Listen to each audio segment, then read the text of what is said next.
why is it so dark? It's so dark. Oh bye, kumusta?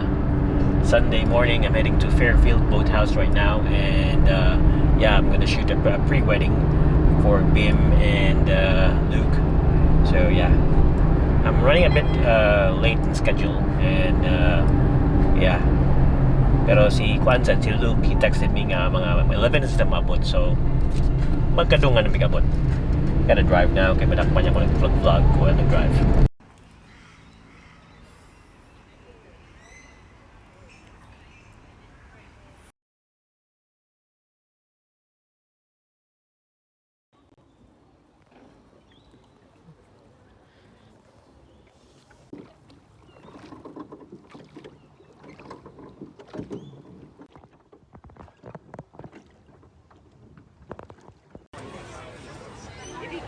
In the boat? Yeah.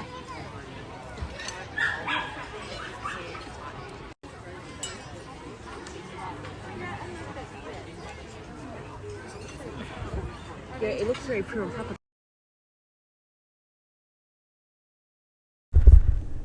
So bye, ganina kay nag-shoot ko, busy kay ko nya, nindot kay ang weather, nindot kay ang kuan ba kanang autumn colors, but the thing is contact ko lang Aldin if makaapas ko 3 PM.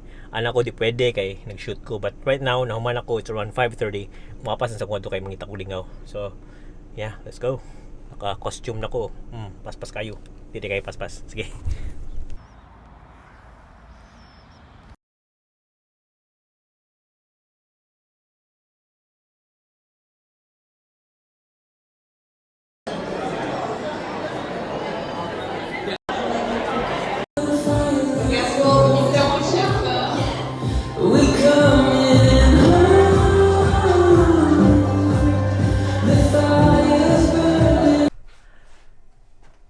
So, paspas kayong oras niya. Wala ko mag-vlog kay nag-shoot ko ganina. So, every time I shoot, me hats on deck. So, magdali kayo mag-vlog. So, wala ko yung vlog sa shoot ganina. Anyway, wala to. Bye-bye.